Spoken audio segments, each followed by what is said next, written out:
it's less about the destination and it's much more about the person. Somebody that is fully aligned, feels the fire, has the assertiveness and the passion to really bring this into their world and into their communities. What happens if you put people together that can express themselves freely? If I look into the world of coaches and creatives and solopreneurs, I just see a lot of the same frameworks coming back again and again and again, from sales pages to sales funnels. And I just thought, like, you know what, we can do better. And if I get to work with people that I believe have a real skill and are really authentic about their craft and know what their craft is about, so not somebody that's, you know, a 20-year-old life coach, you know, like, without being too derogatory on that, but somebody that just understands, this is who I am, this is what I do, and I take my craft serious. Then I wanted to create something to partner with them to make sure that the messaging aligns with exactly that energy of, like, I know what I'm doing, I just don't have the words to put it in an original way. And that's Ethos, basically. So this is where I work with solopreneurs and great coaches to refine their messaging, reshape their offers sometimes also. Like, obviously, they know how they want to service the world and their clients, but the how to get there and how to get people aligned on that path, that's where usually a lot of communication comes in. And yeah, as a poet and a copywriter, I have a way with words, I guess. So, what are the biggest challenges people have when it comes to really fine-tuning what they are about? Because that's a common thread that I see. The first major thing is openness. It's like a willingness to be curious with ourselves, right? A willingness to be curious with, like, the thing that I'm putting out into the world.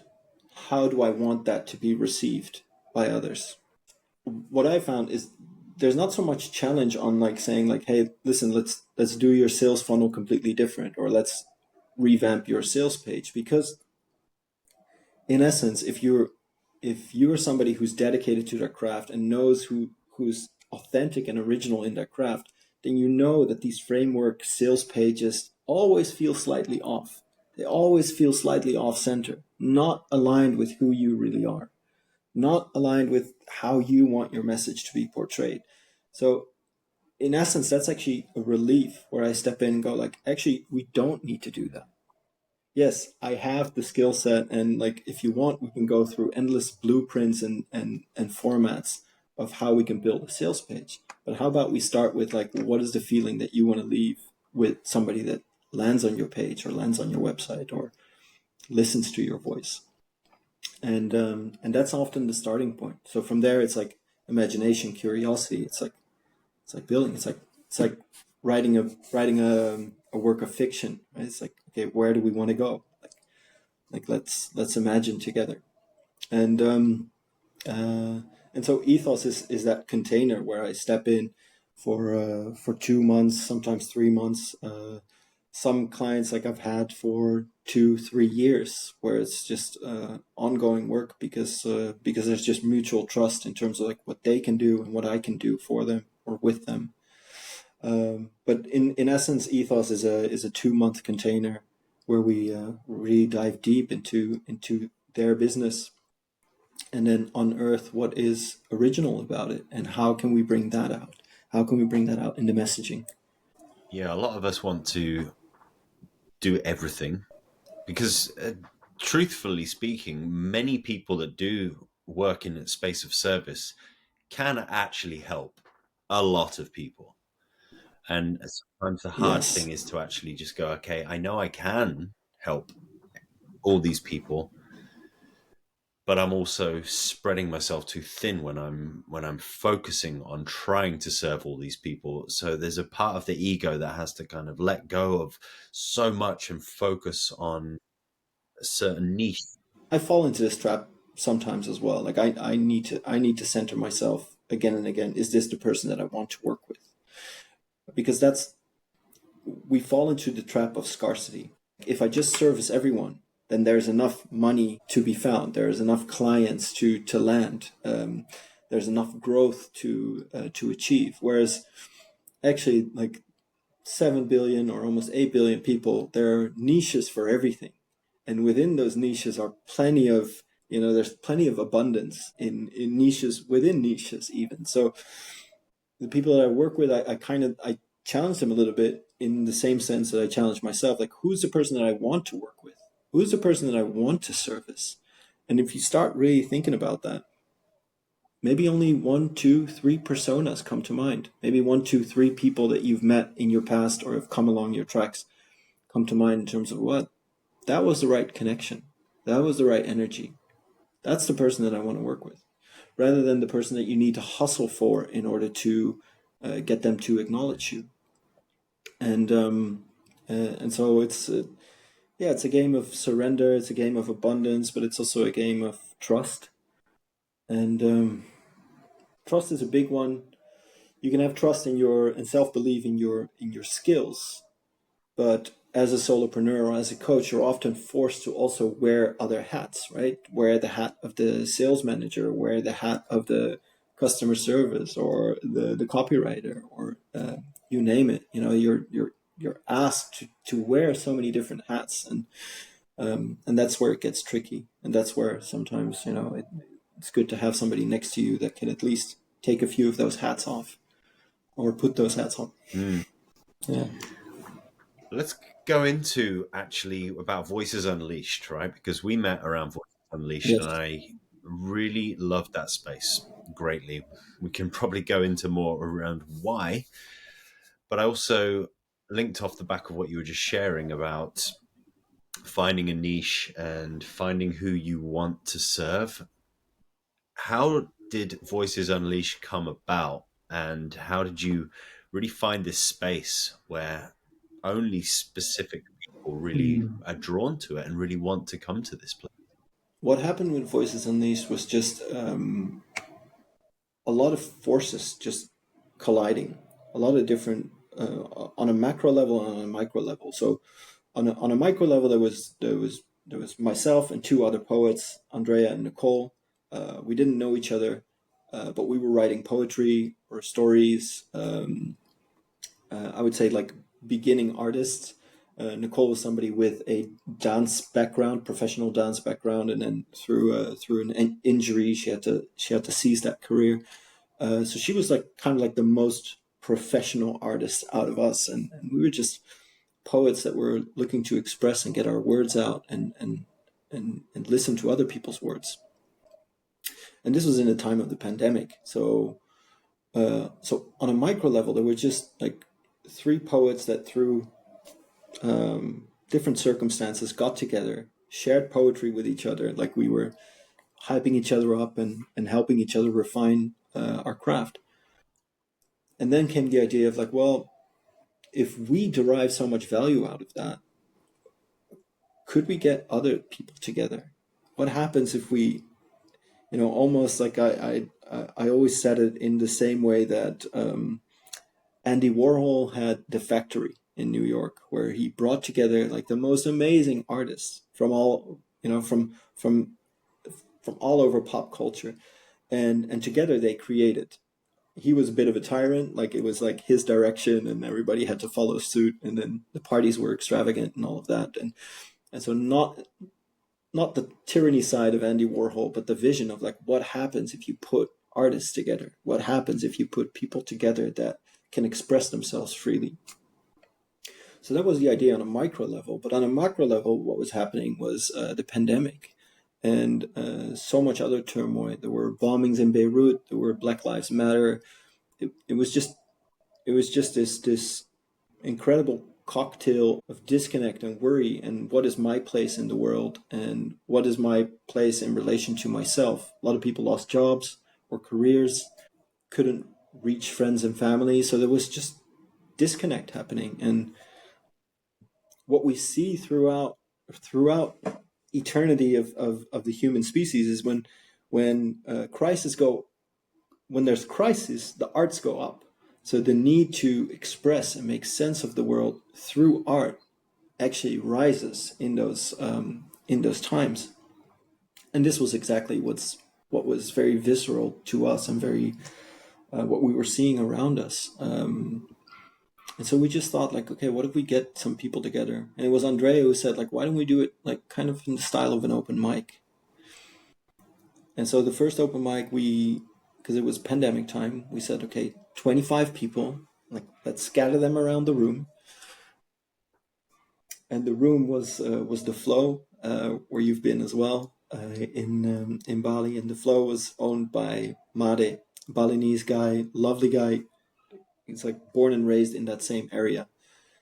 And he had opened that restaurant just right before the pandemic. And so then obviously pandemic happened, his business suffered greatly. And he had this beautiful upstairs space with reclaimed wood, and it just felt very wholesome, very warm. And I just asked Made, like, hey, could we, like, with just a few people, just get up there and just, use the space. We won't use a microphone, and just keep it low profile. And he's like, sure, go ahead. We had 25 spots for people, and then on the night, 35 people showed up. And I think it was the first moment, because it was the 5th of June 2020, and it was one of the first moments in Bali where people kind of like got together in a few months, like, because I think like pandemic in Bali happened mid-March, 18th of March, sort of like all flights canceled. So anyway, this feeling of, okay, we're in human connection again, this suddenly very rare and precious thing, and I get to express myself, who I am, and be heard and be seen and be connected to. I think that brought up a lot in people. That brought up a lot of like what it means to be human. And I think what it means to be human is also to be in relation, and to be in relation to one another. And so this, like, 35 people became 45, 55, and the crowd started rising. And it came from a need of the audience where they were like, listen, can we do this again next week? And then I think we did 25 weeks in a row. And by then we were a bit gassed. But like, in terms of like the niche and the people that find us, I think it's people with a obviously with a interest in arts, with an interest in poetry, music, dance, visual arts. It starts there, but then there's that layer of like realness.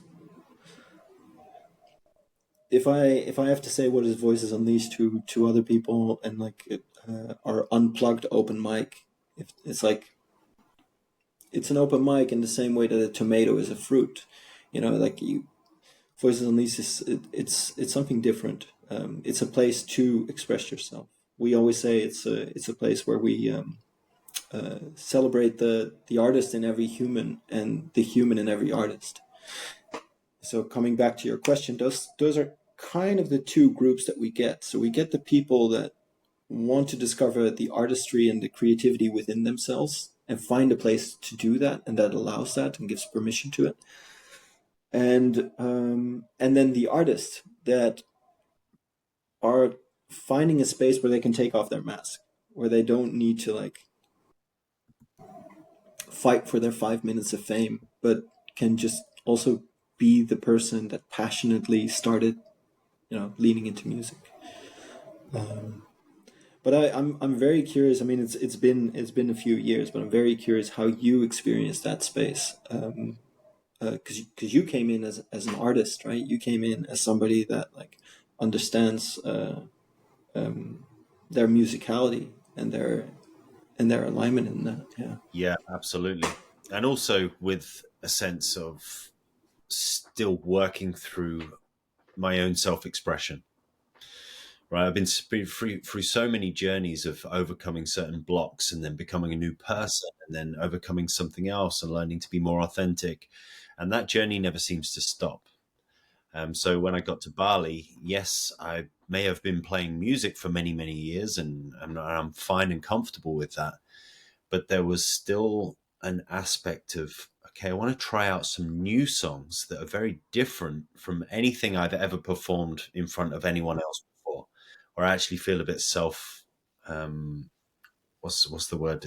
I feel a bit self-conscious about playing these specific songs. And that's one of the things I loved about Voices Unleashed was I felt safe enough to try that out, even if I was unsure, even if I was unsure if I even liked the songs yet, but I was trying to bring out something a little bit more authentic within me to the crowd. And that is one of the main reasons why I think this is such a special space.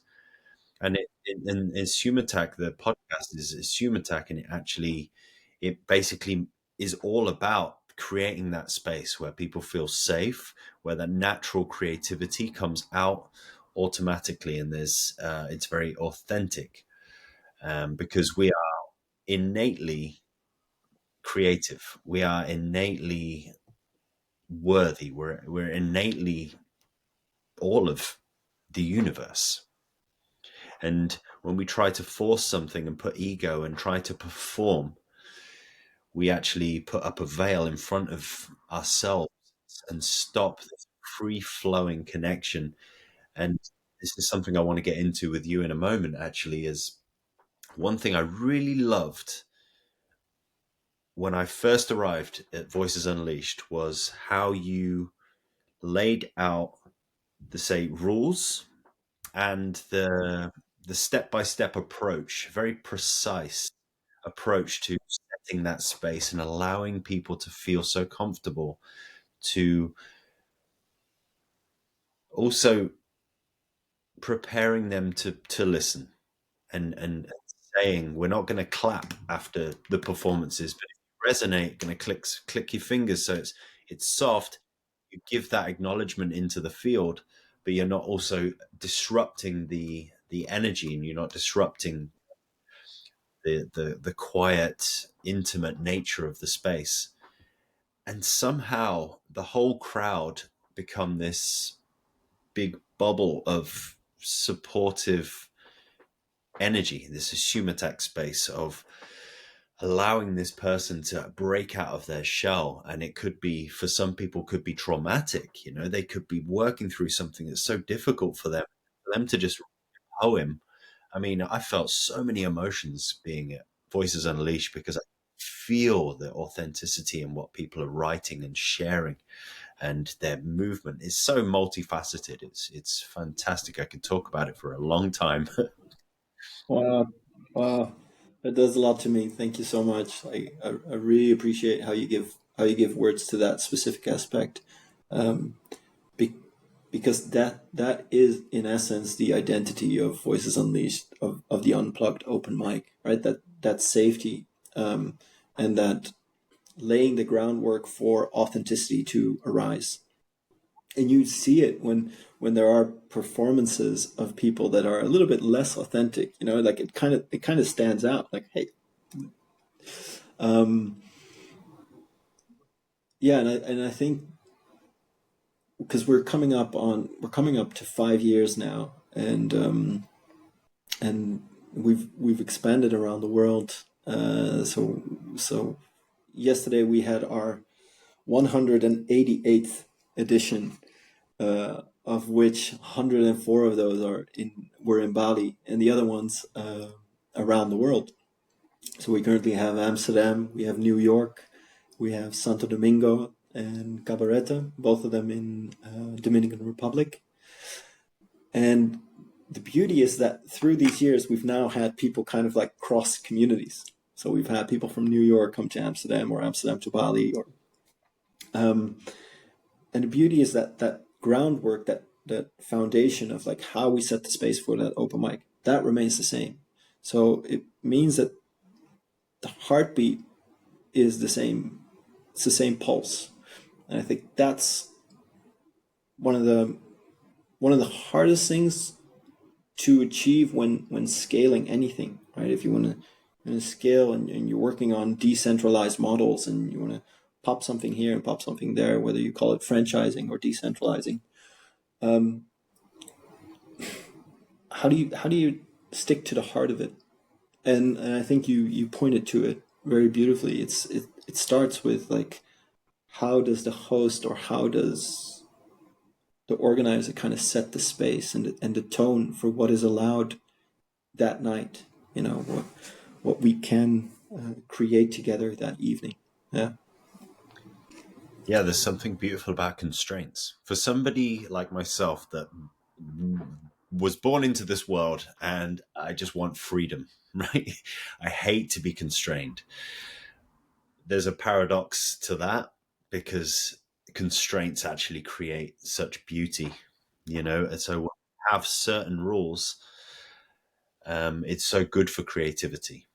And I think that's also very linked with some of the work that I love so much, which is Psyche, and that also functions in a similar way where it's very specific and you don't veer off the processes, because all of a sudden you get, it's like Chinese whispers, right? If someone puts their own little take on it and then they share it with somebody else and then they put their take on it, only about a few versions down the line been completely different, and you lose all the principle and the value and the real deep power and its power as well, you know, because there's a collective energy that happens when you repeat something over. Many people repeat the same thing over and over. It builds this strong, powerful energy force, and it creates a connection. And it does not surprise me that people have traveled across the world to join Voices Unleashed, because there's a connection, there's a frequency, like a radio station being created through that. I think it was after our third week, so it was way early days. Andrea, Nicole, and myself took a weekend away where we thought about like, okay, what are we going to do with this? Because this feels like it was palpable, feels like something more. Even though you're only 3 weeks in, it just felt like there is something here that is that wants to be birthed further. You know, wants to grow, and that's where the name Voices Unleashed also came about. And even in that weekend, we threw out the bold idea of like, it would be amazing if we would be in 1,000 locations around the world, and if each of those locations felt like coming home. And this touches me always when we have people coming from those other communities and go like, oh yeah, it felt exactly like New York. You know, yes, it had its own identity and a different host, and like, you know, the canvas changes, but the room where it's created in feels the same. And yeah, that always brings a huge smile to us, and a huge feeling of gratitude that we got to create this. And another one would be like where people like go through that flow of, you know, I've never shared something, I've never written something, and let me lean in, and let me, you know, in this mystery of who do I want to be and who do I see myself, can I share vulnerably on a stage, in front of a group of strangers, and then you see them on a trajectory of a year, 2 years, 3 years, and some of them are now like, you know, um, signed artists. You know, like they followed that path completely, and followed wherever that joy led them to become full-fledged artists, or become so confident in their creative expression, go like, yes, I'm a poet, or yes, I write stories, or and that is, I think that's the power of imagination paired with permission. So creating a space for permission, creating a space for imagination, or allowing yourself to lean into imagination again and again and again. And yeah, that's one of the, I think those two are like the peak experiences, what I experience as a founder when it's reflected back on what Voices Unleashed means. Mm. Yeah. Well, like I said, the foundation, I think, is what creates the power. There's open mics all over the world. There's creative workshops. There's things like voices unleashed around the world, right? But what makes it special is that foundational space and openness, the realness, as you said earlier, and this authenticity, this space to feel safe to open up, because I don't know if it was ever meant to be this way, but people pay good money to go to retreats to overcome traumas and break through some of their difficulties. And just by writing a poem, speaking it out into a group of people, whether it be 10 people, whether it be 30 people, whether it be 50 people, 100, doesn't matter, just to put that thing that was once inside in the brain and the heart and the body, to then put it outside into this field, for it to then be met and not laughed at and not pushed back, but actually just met and received. That is transformational for some. That can be life changing. And that's what makes this a very special place. And if I went back to Bali, and I hope I do at some point, that would be one of the first places I go to, because it has such a magical space to it. And for me, it did feel like home. And I still didn't meet half the people there, but still I felt comfortable enough in my own time to actually step out of my comfort zone and try some new things, and break through some of my difficulties as well. And I think it's fantastic because like you're a master in like removing limiting beliefs, right? So you come from a point of expertise on that, like where you go like, what does it take to remove limiting beliefs? And I think this is one channel how to do it. You know, creative expressions. There was a quote. I will find who came up with the quote. I think it's from Finite and Infinite Games from James P. Cars, but it's um, imagination, and I'll butcher it and I'll find the real quote. But imagination is taken an eraser to the boundaries of self. Imagination is taking an eraser to the boundaries of self. So then we allow ourselves to become more or different or something else that we didn't figure out in our little box. And those limiting beliefs, we get to break through and we step over them, or heal through them. Yeah, yeah. And it's this knock-on effect as well. So there's people, you may go into the crowd with no intention of speaking poetry, doing a performance, doing anything at all, but I would just want to go to observe. And then you watch somebody break through something, speak for the first time, saying a poem, and you see them trembling. You hear the voice shaking, and the crowd, everyone's feeling the emotion, because that, I believe, is the authenticity aspect, this empathy that we feel. We're so connected that you feel that wash of emotions coming up, because you're almost just in love and awe, the courage for this person to do something like just speaking a few words. And all of a sudden, that person in the audience who had no intention of doing anything comes back the next week, and now all of a sudden they've got a poem, or they've got an idea, or they want to step up and do something on stage, or not on stage but on the floor, because they've just been inspired by somebody else's vulnerability, and it creates this beautiful knock-on effect. It happened to me. I had no intention of doing anything when I went there. And after the first week and couple of weeks, it was playing on my mind so much that I knew I had to just step up and just go in and do that thing. And I cried in front of the audience whilst I I singing. I remember that. I remember that, and then there was a particular song. My mind tends to go to the word Joe. Oh yeah, I have a song, an older song. Yeah, it's a recorded song. It's on my album, For Joe. Yeah, so I played that. So that's comfortable for me. But the other songs I played that I'd never played before, that was a different story. Right. I was captivated by the Joe song. But it's that, right? It's the coming back again, and meeting that dragon again, or casting yourself in the fire, or rising as a phoenix. Who can I be anew?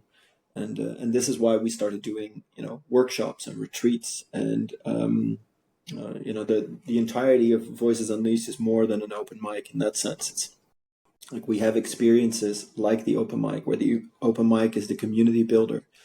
And then we have workshops, both in person, and we're now working on online workshop and retreats for people to lean into, like, okay, what is my creative voice, and what does that look like, and what are the limiting beliefs that break through. That's one workshop that we do, that we're pivoting towards an online version. As we have now a global audience, we want to bring that to more people. Is unearth your story, where we look at what are the defining moments in your life, and the defining stories in your life, and have you truly spoken them? Have you truly written about them? And what happens if you write about them? And obviously there's a whole cadence of the journey that we guide people through in that workshop, so that the end product is, yes, it's a beautiful story, but it's also something that cathartically, does something to people. And so there's like experiences, there's an academy, and then there's an artist development track that comes later in the future, where we want to bring those people that are so talented but need support in, like, okay, how do I get better gigs? How do I get contracts? How do I get signed? How do I get recorded? To help those people along. And so Voices Unleashed then becomes an entire ecosystem, if you will, around artistic expression. But we take everything step at a time. Does it feel right? Is it in line with our values? Is there actually a need for these things? Do people enjoy it? And then we follow it. Yeah. A lot of people want to write a book, and we all have these stories, and sometimes even the most simple stories that we have actually are very profound, and they can have a huge message for not only us, but for other people as well. And I'm also curious, when you go to write, say, for example, some of these life moments that could end up in a book, or could just be for your own sake of just letting this thing out, are there any tips you can share about how to actually pull and get a bit more curious about what that story really entailed? Because sometimes if I write something and I'm writing about a situation, it's almost just very matter of fact, and I just writing the words out. And I know there's something deeper, but I'm not sure how to get there sometimes. Is there something you can share around that? Yeah, it's so interesting. I'm trying to catch up a lot on art therapy. What does art therapy entail? And I found this incredible book. It's an old book. It has a long title. Narrative Means to Therapeutic Ends. I think that's the one. I will send you the link so you can forward them, by Michael White and David Epstein. And this is around narrative therapy. So how writing about these stories and these defining moments actually help us, cognitively, traumatic healing. There's like a whole bunch of like benefits to them. But it's the same question kind of posed in the book, like, where do you start? What is your starting point? And so I love that you're asking that. And so um, when we when I ask you, tell me about your life, or you ask me, tell me about your life, uh, it's very natural for us to kind of go linear. Like, if you could imagine your life as a big tree, we start with the big, we start with the trunk of the tree, and we just kind of go up to the canopy. Um, but a lot of the beauty, and a lot of the healing, and the true narratives of uh, what makes you you, or what has really shaped you, are kind of in those offshoots, or in are in the side branches. They allow the tree to, like, if you follow the analogy, they allow the tree to, like, grow in width and get the leaves and blossom. So yeah, I was talking with my partner, with my wife Ava, the other day about this specific concept, and we spoke about her journey. And this I can share. I won't go too much into detail, but both her and me grew up as third culture kids. We were raised in different countries, and which obviously is like, okay, if you tell me about your life, you talk about the countries where I lived. And then I asked her, like, okay, since you moved around a lot, you're always fleeting. Like, it's always like, settling somewhere, packing your things, and going. It's the same way with you traveling for 6 years. It's a constant of new people. And so the question I asked her was like, okay, who were your friends in each of those countries, and how did they become your friends? And it was just a simple question, and I think there could be a million prompts like this, but it allowed her to kind of go beyond the country, go into the people, then go into the story of, like, how she showed up in certain moments that revealed a part of her or concealed a part of her, and then invited somebody else to come in.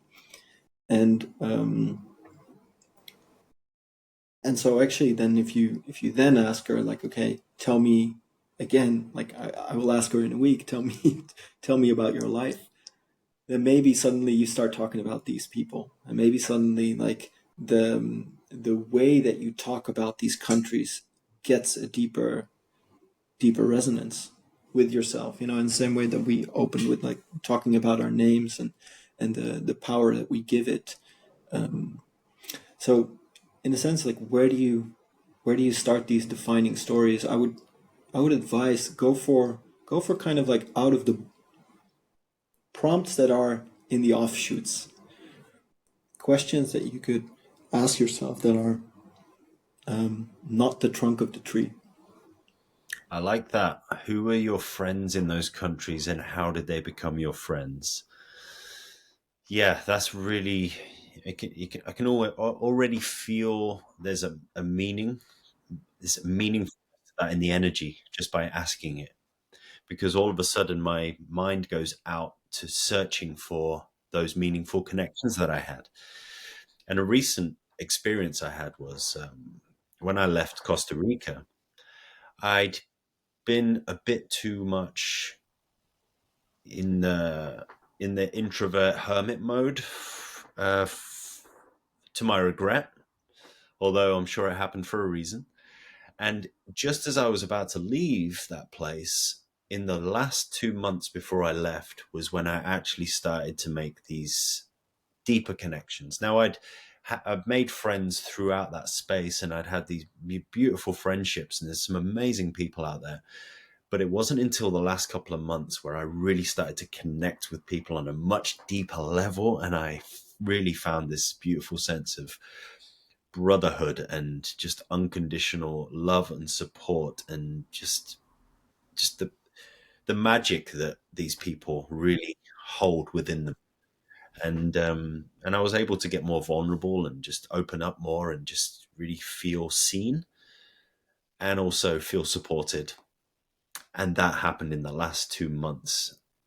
There was something strange, and that links to my story, right? Because then I move away. Okay, interesting pattern. I just find that connection, just happens to be at the time that I'm leaving. Okay, very interesting. So by me asking that question now throughout the rest of my life could be very interesting for me. So I'm going to use that as a prompt myself. I like that, and even there in your explanation of it is like a beautiful cadence to a story structure, right? Like, you kind of go from, like, this isolation, hermit mode, all the thoughts and feelings that are happening there are equally interesting, right? It's like, my question goes, like, how did Stephen get into that space? Like, what made him go into a new country and then be a hermit first, rather than, like, let me go out and socialize. So there's interesting narratives to explore there. And then you kind of like, as you go into the crescendo of your story, you go like, okay, and here are these fantastic people that open up feelings of brotherhood and self and safety and give more color to my time being in Costa Rica. So rather than saying like, okay, what I would be interested in is like the next conversation that you have somebody and they ask like, okay, where were you before? And you say like Costa Rica. Even saying Costa Rica comes with a different layer. But yeah, like I mean, story structures. Yeah, it's wonderful. I think I think each one of us has the power to bring our defining stories out, and we should not underestimate what the power of somebody else's story could do for us. Right? It's like, why do we? There's this. What did I watch? It was around. I love reading nonfiction. I love reading kind of self-help books or like anything from like Atomic Habits to like anyway. Um, and then there was and then the hypothesis that was posed was you actually don't learn so much from those nonfiction books. You could learn more from fiction books in the sense of like if I read a book about resiliency, I could read a book about resiliency and the theory around resiliency and anecdotes around it. Like how much of that would still linger within me a year from now? Or you could go like, okay, let me read the book, The Count of Monte Cristo, which in itself is, and you have to be resilient to go through a book that is this thick. But you read the story of a man and you go into the perspective of a man that has to go through these incredible ordeals. And so by the end of the book, you know exactly what resiliency is. You know exactly what it means to rise and rise again and come up to obstacles, much more than a nonfiction book could do. And and this counts for this example. Obviously, there's plenty of amazing nonfiction books out there that do great jobs and have given me much knowledge. But I think wisdom is found in stories.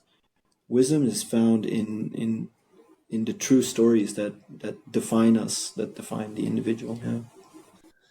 Absolutely. What even got you into wanting to be in that space of helping people? Self Mm. expression. What Voices Unleashed is all about. How did you get there? It's a combination of upbringing, values, interests, but a couple of things come up there. I think one was growing up in so many different cultures and different countries allowed me to be curious about different perspectives and different ways of life and different human beings and not be fearful of it. Kind of go like, ooh, this is interesting. Oh, I've never met somebody with from this country or this perspective, or let me see what is there. And then another huge credit goes out to my grandmother on my mom's side, the mother of my mother. She was Dutch, but born and raised in Indonesia, which ultimately was one of the reasons why I moved to Indonesia. She was Dutch, born and raised in Indonesia, and then eventually, well, there's a fantastic story behind it, but it's quite long, so I'll try and shorten it here. But um, she went through the Second World War in Indonesia, where the Japanese occupied Indonesia, and she was put in a concentration camp at the age of 16, and didn't come out until the age of didn't get out of the camp until the age of 20. So like most of her youth spent there, and then she met an Indonesian husband She met an Indonesian man, and she had her children. And by then, Indonesia became independent and from the Dutch, and so people with Dutch roots were ordered to go back to the Netherlands. And for my grandmother, this was difficult, because she felt more Indonesian than Dutch in her blood. But anyway, they go to the Netherlands, and they live in this tiny house, 5 children, and her husband. And my grandmother and my grandfather said, like, whoever needs a meal or a bed is welcome here. And so when you ask my mom, like, how many siblings did you have growing up, she wouldn't say 4, she would say like 18 or 20, because people from all walks of life and all over the world came through that house and stayed, like some people, stayed for months. Other people just, my grandmother was a fantastic cook, so she spent like days in the kitchen, and then there was a feast on the weekend where everybody just sat on the floor, just eating with whatever plates or cutlery was around. And so this, I think this welcoming energy, and this was, and when I say people from all walks of life, it was all walks of life. People that were abused at home, that didn't feel safe, people that were gay and couldn't be, people just traveling through, like coming from New Zealand or other far countries and just needing a place, and they somehow, through the kids or through a connection, somehow found this tiny house. And then there was a large part of my youth where my grandmother partly raised me. She was there every day. She was like 5-6 days a week. She was with the family when we finally settled in the Netherlands. When we finally came back to the Netherlands after all the travels. And I think her perspective on life and her stories about Indonesia and about humanity and what it means to be human, what it means to be stripped of all humanity, coming from like, and what it means to give people a chance. I think that's where a lot of those values were instilled. Where it felt like I carry a part of her with me into Voices Unleashed as well. Thank you, Grandma. Yeah, thank you, Grandma. Yeah, like I had the chance to.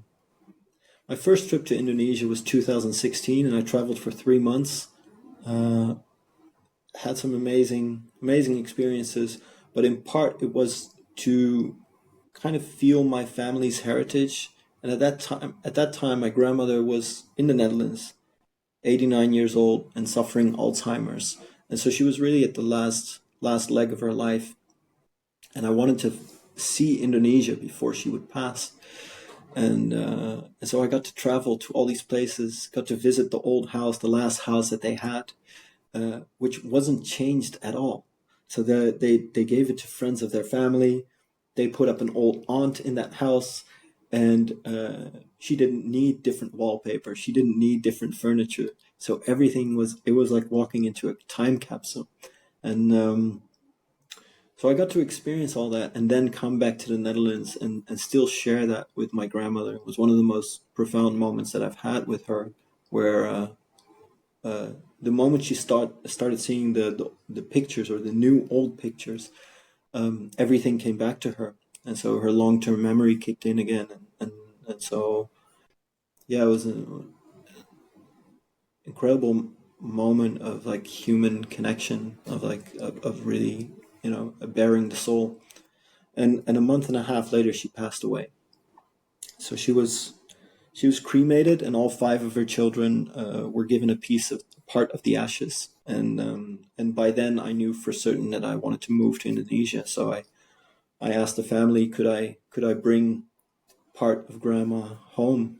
And straight away my mom was like, here's my part, go for it. And so I went, traveled around, kept the family up to date. Like, Grandma and me are in Lombok. She doesn't like Bali very much. She likes this, etc., etc.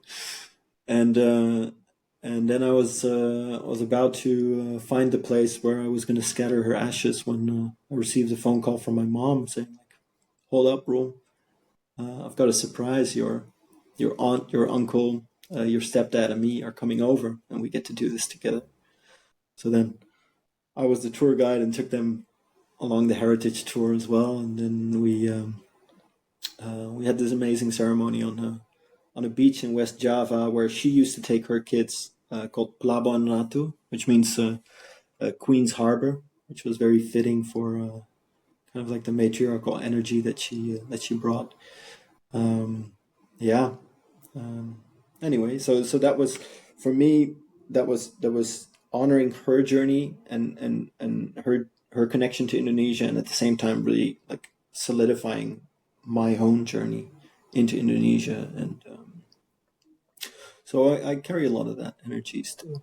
Yeah. Definitely. And you've planted it with Voices Unleashed, and it's kind of a new Mm, version of what she already created in a way.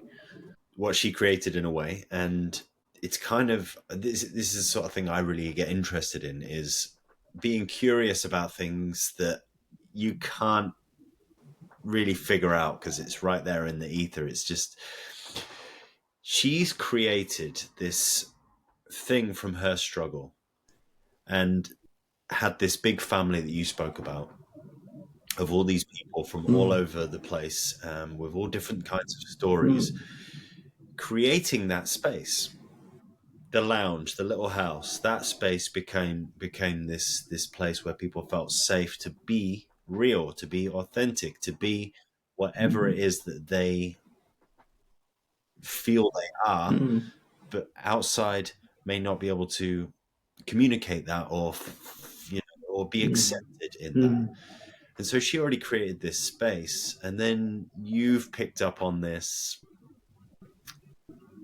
perception and values of hers, and then you've taken it on. So it's beautiful to feel how that ancestry is being evolved, mm, and the wisdom from your heritage is being kept alive through what you're doing right now.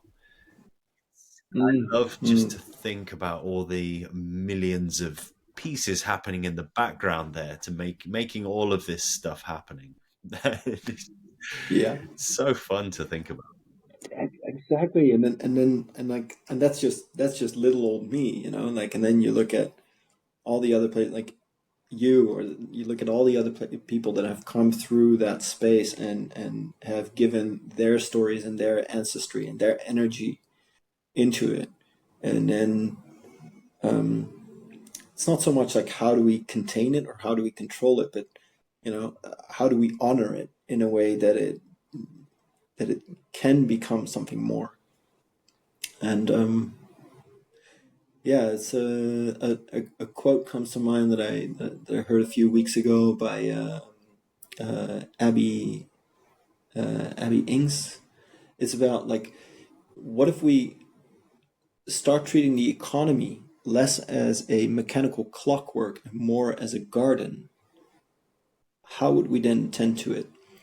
And now replace the word economy with anything, right? Replace the word economy with this conversation rather than a mechanical clockwork that, it has a start time and an end time and a set of questions. And how do we get to the best result of that? How do we treat it as a garden? What are the areas that we want to tend to? What are the flowers that we want to sprout? And in the same way, any person's business, right? So this is also the stuff that I do with Ethos, or you do with your podcast. It's like, like, can we treat these things as gardens? Can we, like, show what grows there, and tend to the lesser, to the neglected parts? Like, where are the weeds? Where does it need more watering? And so if anything, like, if we start treating our businesses or our projects, or even our relationships more like gardens, more like living organisms, soulful organisms, how does that change how we treat it? How does it change how we care for it? The energy behind it. You know? Yeah. I'm interested in those sort of questions. Like I'm interested in other people's perspectives on these and how they tend to their gardens of sorts. Yeah. And it's an ongoing journey. I love that, by the way. And maybe you can share with us a bit more about Ethos as well, because it's obviously all interlinked with your values and what you bring through Voices Unleashed and the workshops that you do as well. And you've written a book too. But Ethos helps people to get aligned with their true, authentic offering. I mean, to very simply put that, I assume that's kind of the general idea. But going back to what you just shared, there's something really fun about doing that watering of your projects, and because there's a presence there. You know, you could go onto ChatGPT and you can just type out, what do I need to do to make this successful, and then get a list of all these things and just follow that list. Or you can tune your awareness. You start listening more deeply, you start feeling the emotions more deeply. You know, what task do I need to do now? It may logically seem like, oh, I need to write this email, or I need to fill out this tax thing over here. But then your body and your intuition says, I know this sounds counterproductive and counterintuitive, but what you need to do is go on holiday for a weekend and sit on the beach and do nothing when you feel like you have to do everything right now. And that's maybe a moment where you meet that person or meet a new business partner or get a new insight, you know, and you can't do that unless you're fully present and aware and expand your intuitive capacities out, and the ability to let go of control. A big thing. Yeah. It's such an interesting perspective. Um, and obviously it takes coming back to like, okay, and where do I take charge? You know, where do I take action? And how do I turn, you know, this letting rest mode and these, a flower needs to grow, you know, a tree needs to grow. Like if you constantly water it, it's going to die, you know, it needs breathing space. And then there are points where you have to take action. It's, Yeah, and it's difficult sometimes. You know, we're on, we're off, we're on, we're off. There was a statement, or a little piece of information that really stuck with me. And it's about, I believe it was about a rocket, but I think it's the same for aeroplanes. But you know, they go from A to B, and they're off course 90% of the time, because they're always, and it makes sense when you really zoom out and think about it, but we don't think about that really. But that's our lives. You know, we're moving through life, and we're trying to go on this line through here, but we're actually all day long we're going doot doot doot, we're off, we're on, we're off, we're on, we're recorrecting the whole time. And it's our ability to just let it go and just keep coming back onto that space. So yeah, there may be times where, yeah, now is the time to take action, and you might not be able to connect that that's what I need to do until maybe a week down the line. But it's okay. Take take it then in that new present moment, and then just keep figuring out. We're always gonna make mistakes, zigzagging. We gotta zigzag, right? It's like, and it comes down to compassion, having compassion for ourselves for making these mistakes. And it links perfectly again with that space of Voices Unleashed and allowing people to be authentic. Because one thing I always really appreciate seeing even a professional speaker on stage is where they may forget their lines or do something wrong, or it shows a level of imperfection that reminds us of ourselves. Oh, I can take a breath. I don't need to perform and do this perfect person. Beautiful in that. I love that. It's fantastic. I love that. I love that. Yeah, it's like in the imperfections we see the human, right? In the imperfections we see humanity. We see the similarities. Yeah, Yeah, absolutely. yeah. I love that. So, what's next for Voices Unleashed? I know that you've got it in many countries. Do you plan to have more, or are you going to let it be organic? Yes, we've no, we've actually like we're now hitting that phase where we're opening up to more. Um, so now there's actually like there's anybody can apply. Anybody can apply for either a chapter lead or a chapter host. So a chapter lead would be somebody that really, you know, um, fuels the community and organizes and really brings Voices Unleashed to their city. And the chapter host is somebody that's just really good at hosting, you know, really good at like setting the energy on an event. And these in the beginning we tried to find the perfect mix, you know, that there's one person that ticks both boxes and they should be an artist, you know, like that's how we were in the beginning. And we're trying to let that go. A friend of mine, Ben, he's the founder of Reading Rhythms, fantastic concept in birthed in New York, where people get together to read their own books, and it's moderated. And there's lo-fi music in the background, and it's like a reading party. It's fantastic. But he kind of has that same model. So yeah, we go back and forth a little bit. Like how do we grow these concepts that we have? And so for Voices Unleashed, anybody can apply to start a chapter and then pick a role that they want. And then obviously there's I really believe it's less about the destination and it's much more about the person. I'd much rather have somebody that is like fully aligned, feels the fire, has the assertiveness and the passion to really bring this into their world and into their communities. Um, then somebody just says like, "Hey, I'm in this super cool metropolitan area, and let me just try this out because then at least you have a big name city." So so we're just open to anybody that feels that alignment of creating safe spaces for expression and creativity to come in. And so that's on one side of the equation. The other side is growing of the workshops, both online and offline. And in the background of that is seeking funding, investment partners, sponsors, companies or people or investors that really align with what we're doing and the vision behind it.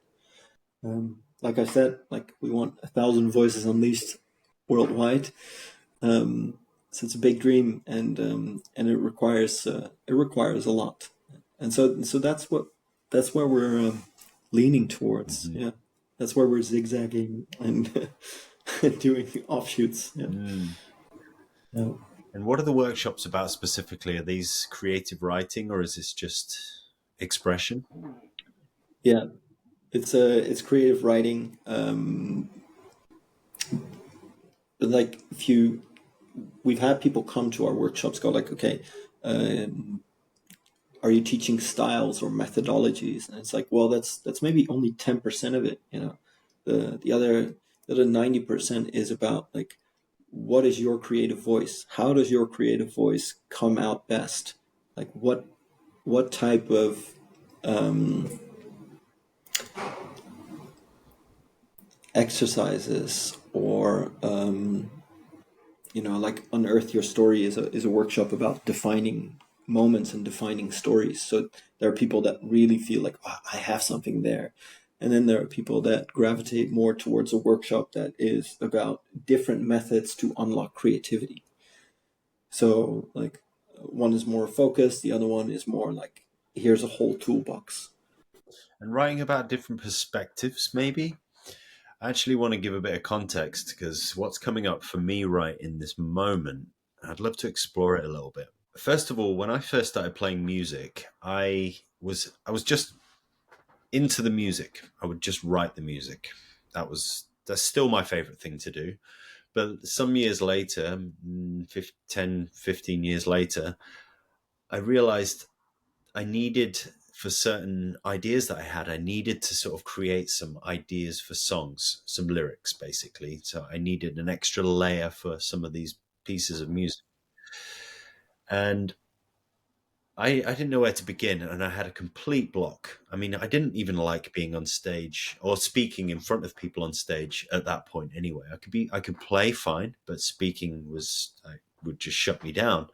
So then singing was the next thing. Anyway, I started writing lyrics, but they were perfect for the time being. It was me expressing myself, what was inside, just trying to get it out. So it was, in a way, authentic, because it was just me doing my best with what I had.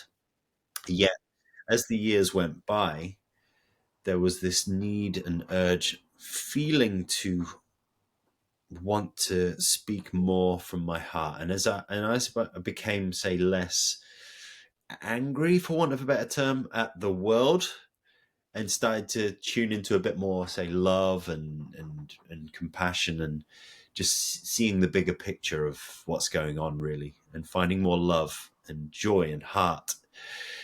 My lyrics now wanted to become more from that space of offering a more loving vibration into the field through song, and with that came a whole new set of challenges, because now all of a sudden I need to just put this different level of expression out into the world, onto paper.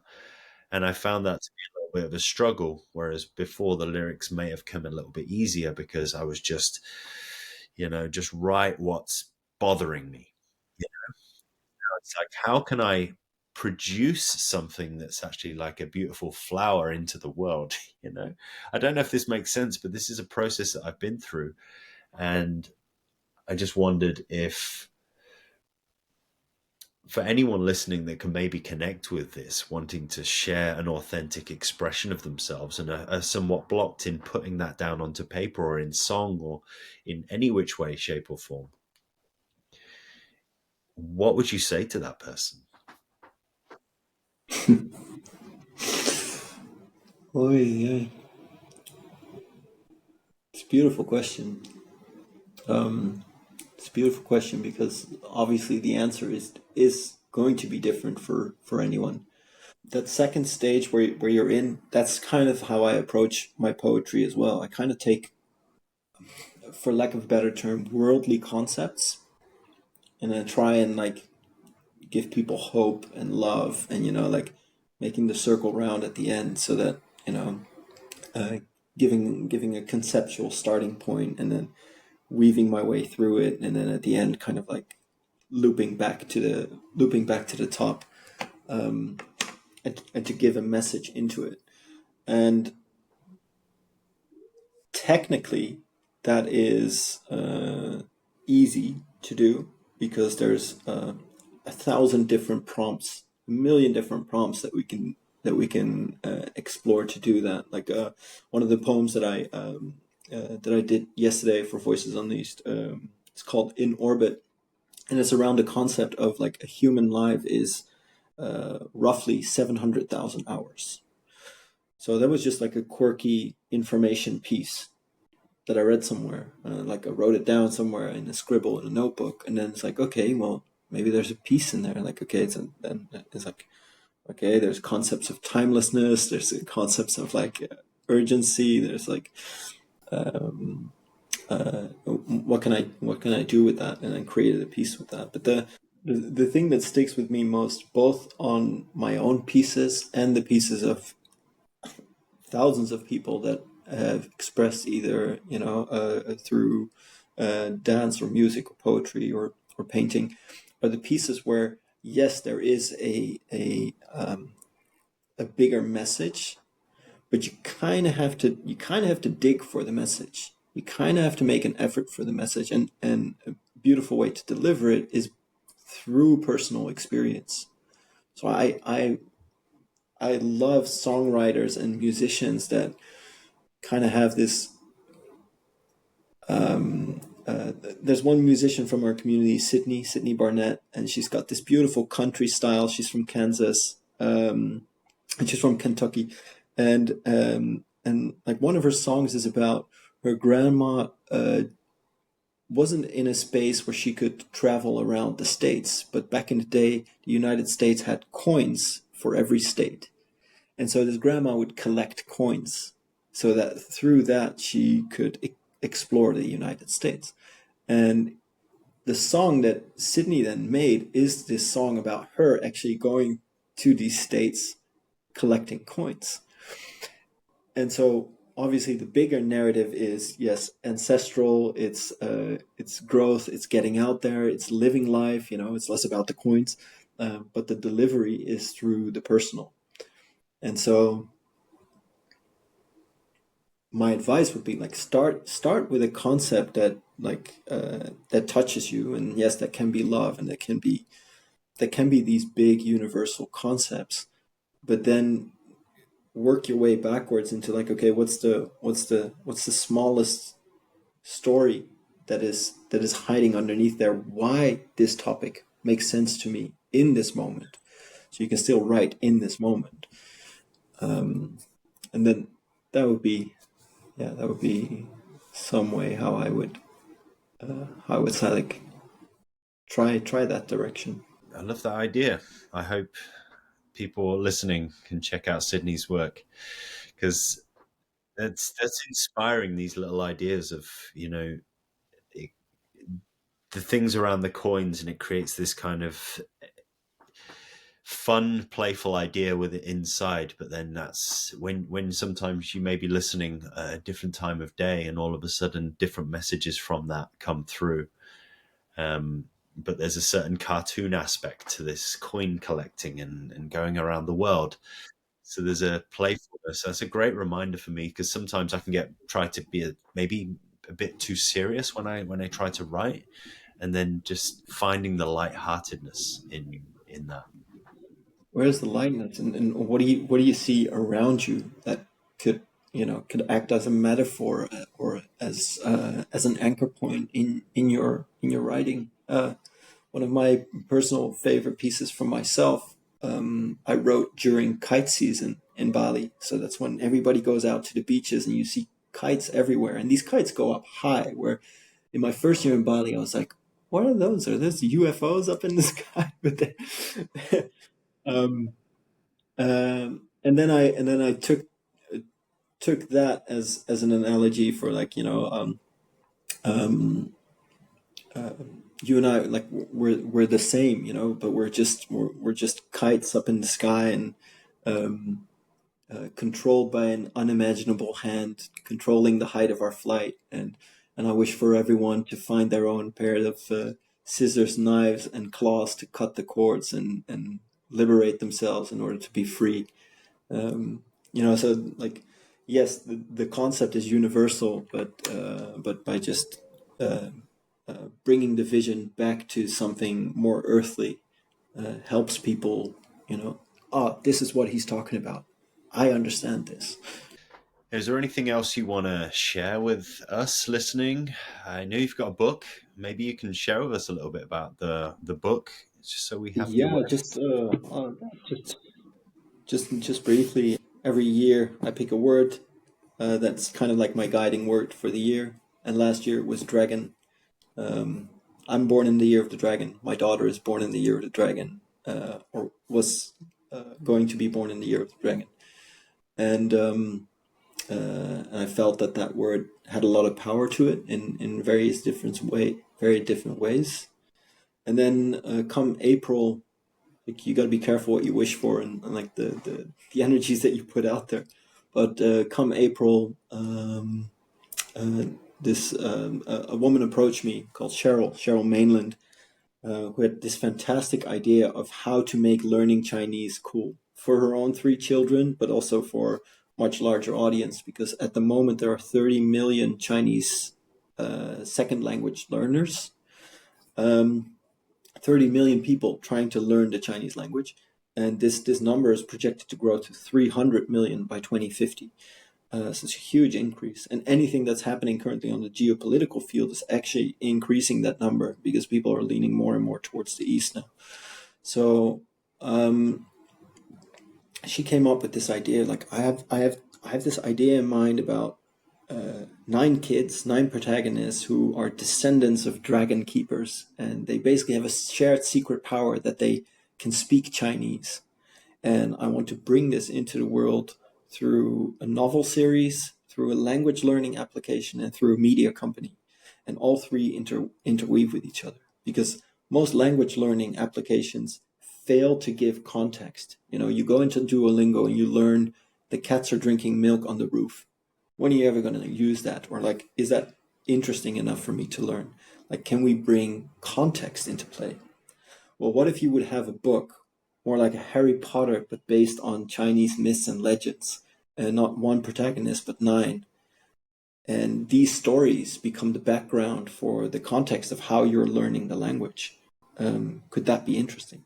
And so she came to me saying, like, I've got this idea. I've got 9 characters in my mind. I kind of know where they are from geographically. They're from all over the world. But I don't have their stories yet. And I don't have the book yet. I have an idea, but could you help me? And so it started with me fleshing out 9 characters on an A4, then became like, well, what if we make it into short stories? Which then turned into, well, what if that we could just create the first book? So the 7th of June, my daughter was born, and I think I started, fleshing out these characters in May, but started the book also in June. And by early October, we had the book finished. And then it took 2 months of editing. And here we have this amazing book called Dragon Academy. And it's a fantastic book because so many people worked on it. So this book follows these 9 protagonists as they're figuring out where they fit into the worlds of myths and legends, Chinese myths and legends, and uncovering secrets and puzzles, and learning about the Chinese language, so that anybody that reads this gets an interest of like, okay, I want to learn more about these characters and learn more about the language. But this whole process was beautiful. For instance, we did reading parties with teenagers because this book is intended. It's initially intended for teens, but like Harry Potter, it actually applies to a much wider audience. And we did these reading parties with these teenagers to kind of like get their perspective, like is what we are writing, is it actually cool for them? Are they actually enjoying this? And so we've had loads of inputs of like all these brilliant young minds that are wildly creative. And there was one particular girl, Jamie, who every time we had this reading party and we had these big manuscripts, like boring manuscripts, Courier font, like in the same way that an actor would read a script. And she would doodle. She would doodle on these manuscripts every time. She would listen intently to the stories, but then doodle along. And so when it came time to put the book together, Cheryl actually approached Jamie again and said, like, hey, how about we use your doodles for the book? So this book is now also like filled with like beautiful little drawings of the story. And and there are tons of people that worked tremendously on this book. So it's a story that was thought of by Cheryl, and I brought it to life through writing, and it's like 350 pages, so it's a good book, and so many other people helped really bring it somewhere. And now we're at that stage of finding investors to bring in the next stage of Dragon Academy, and possibly write a whole bunch more books and develop the language learning app and the media company. And it's a great journey. So so that happened as well. Yeah, that's exciting. Congratulations. It looks amazing. And Yeah. you know what? Funnily enough, it sounds amazing. I could hear the sound. Oh yeah, Yeah. it's got this what do you call it? Like, I don't know if Yeah, you can I see know it. what it It's is. got this Just like, by hearing you picking it up, I the type of book. I love those books. So good choice. Good choice. Well, I want to appreciate you and your contribution. And, that book's a great example of collaboration where you've worked with so many people to bring these ideas together. And that seems to be so innate in you. I see that in you. You work with Voices Unleashed. The space that's created is so in incorporated in just, like I said, collaboration and encouragement and really helping people feel at home and letting go of your ego and just letting other people jump into the projects and letting that expand. So I think that's just a really wonderful thing. I can't wait to see you again and come to Bali and other places in the world perhaps. But I'm also curious now, just to wrap it up, what would you like to experience next in your life? It's a deepening and a growth, I think. So my daughter is now 10 months old, so I look at it a lot through the eyes of a child, and seeing her develop, right? And like she's getting into like pulling herself up and getting ready for those first steps. But I look at these projects like Dragon Academy or Voices Unleashed, and I look at them as toddlers, right, or like different ages. And what I'm really interested in is like, okay, how does further growth look like for these projects, and how can I pour more love and more energy into them? And it's the same with the people that I work through Ethos. Like, how can I help your business or your projects like really like rise up to I had one client, one amazing man that I worked with, a coach, a CEO coach, Kevin Fournier, and he approached me to work on Ethos together, and he said like I want a brand, I want a brand and an offer that challenges me to rise up. And that was kind of like the prompt for our collaboration. So it's like, okay, so we're putting something out there to pull ourselves towards, and and this is what I'm mostly interested in. And maybe it's because of fatherhood, maybe it's because these projects already fill my cup so much, but I'm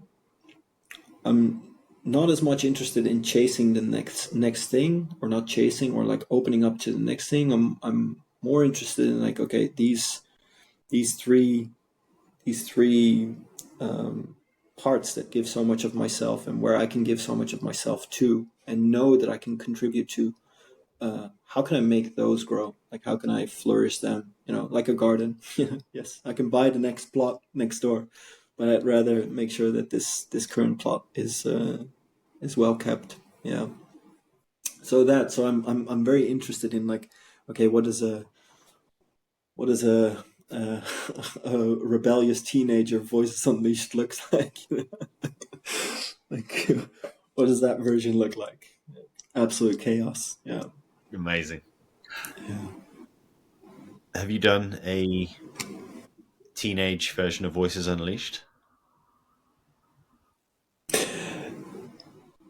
Uh, we've done one open mic for young kids, but yeah, teenagers. Very interested. I'm very interested in like a younger, bringing a younger crowd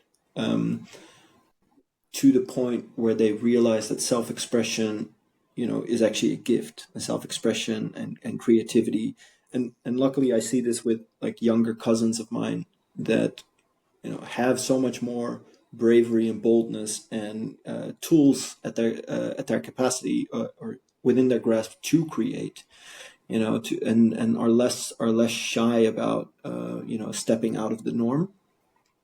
But I'd totally be open to any school, university, or like any project around younger kids, going like, okay, how do we bring their creative voices to the surface? Yeah, I think that's a brilliant point, because starting young, and then like if you've got 10-15 years dedicated craft to your music, like, as opposed to somebody that starts at a later age, and like there's, there's so much there that gives. Well, I love that as actually a place to let it out into the field. just just let the universe take charge and see what happens from there. Thanks so much for your time, Rob. This has been wonderful to connect again. And yeah, good luck with everything you're working on. It's so beautiful to see.